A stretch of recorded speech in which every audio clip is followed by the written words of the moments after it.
Arc Raiders received an update earlier today that brought along with it new content, gameplay alterations, and changes spanning a few categories. This update was looking to fix a handful of issues while bridging the gap between January's larger update and the upcoming February major update still on the horizon. So we've got a decent bit to discuss. Drop your thoughts as we go along, drop a like if you enjoyed the video, and make sure to subscribe for more Arc Raiders and other FPS content. I'd love to have in the community, but for now, let's get into it. So the first thing to note is that this is not the major February content update. That Shrouded Sky update that has been listed on the sort of quarterly or 4-month roadmap here, none of what we see listed in that is being offered today.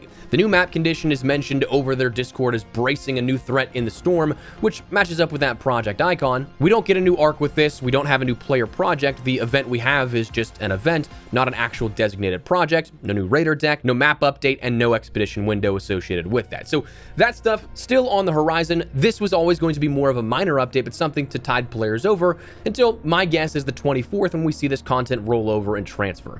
So if that seems minuscule by design, just keep that in mind. But as for today's update itself, the content additions, we got a handful of things here. The biggest and most front-facing of the changes were the Shared Watch event, this being dubbed a celebration to honor those brave enough to watch each other's backs in the face of relentless adversity. Your task, head topside with a spirit of solidarity and collaboration. Let bygones be bygones, meet strangers in good faith, and save your firepower in the fight against the machines. Then, you're given 3 pages of 21 total rewards to work towards for merits, so this is an event design we have seen before. This isn't something brand new or anything that you need an explainer on. Merits are granted based off of arc damage done. 100 XP per damaged arc, destroyed arc, or assisting in the destruction of arc will land you 1 merit. So all in all, this won't take too long to complete, especially if you are somebody that does fight the arcs quite regularly, but also it's not something that will be completed all in one match or maybe even one day. Maybe if you grind it out, it's possible in a day, but point being, it's a challenge, but not necessarily an overwhelming one at that. Honestly, some of these rewards are pretty solid. Of course, the new Slugger outfit set is earned incrementally, but more importantly, there's a few solid items and blueprints that you can earn for this. The items including the Vitus Spray and Snap Hook, while blueprints include the Tactical Mark III Healing Augment and the Vitus Spray Blueprint.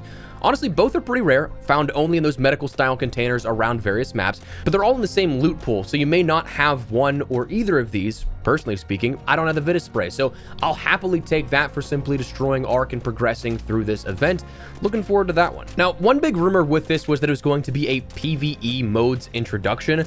I'm not entirely sure where that one came from, though I will say the initial preview of this yesterday via socials and the mailing list emails didn't exactly lay it out super well, but it didn't really hint towards a split specific PvE mode. You can still betray players, so keep your eyes open, stay vigilant, and you'll be able to just earn by taking out arc. There isn't any incentive to kill your other raiders during this event, but that doesn't mean you don't have to. The threat is still there of the other raiders, there's just a little incentive to work together now. But I'm sure we know that Bloodlust doesn't really care about minuscule incentive like some merits working towards a couple of items in a sort of event pass. If they were thinking of killing you, they're probably still thinking of killing you, so just be aware of that.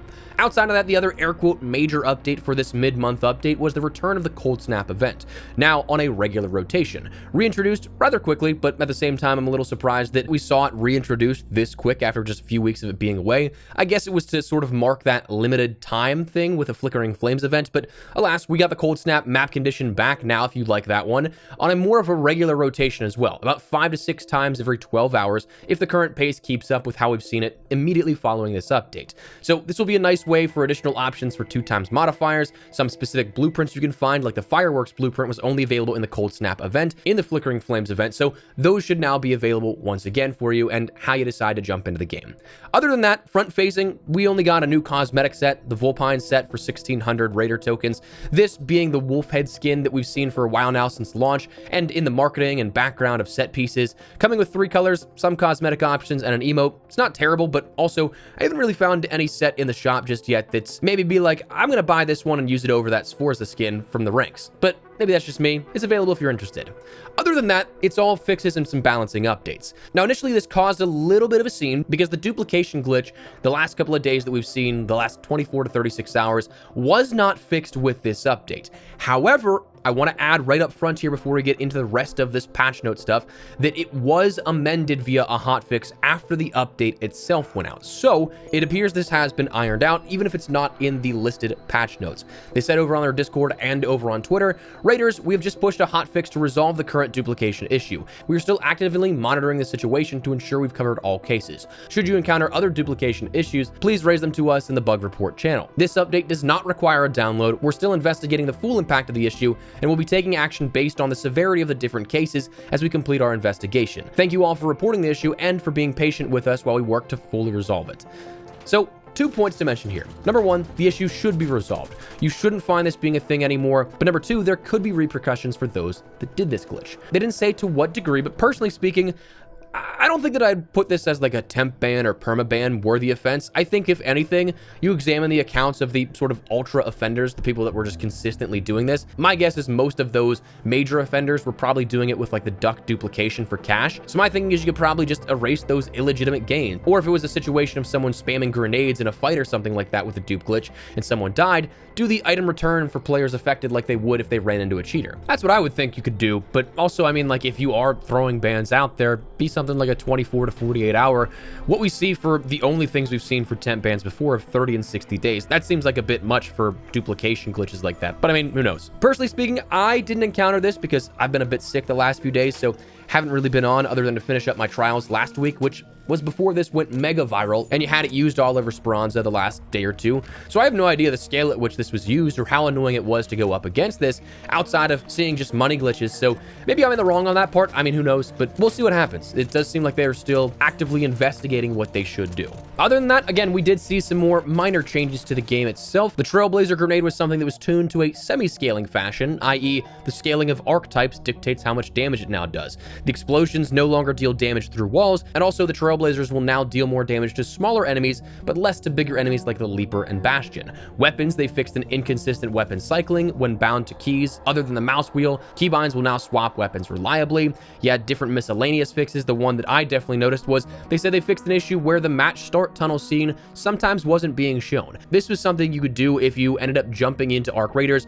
and the first place you entered was the practice range. There's no animation there, it's just a loading screen. So when you come out of the practice range, that still applied to your overall gaming experience for some reason. So you would skip the animation when going into a specific map and location, allowing you to get in a few seconds earlier than your teammates or other raiders. So it seems like this was targeted in that patch. They improved instances where players would sometimes not reconnect after disconnecting from a game. Obviously, you want to be able to get your stuff back and get back into the fight if you have some sort of disconnection. And then a handful of smaller, more minor things here that you may or may not have encountered yourself.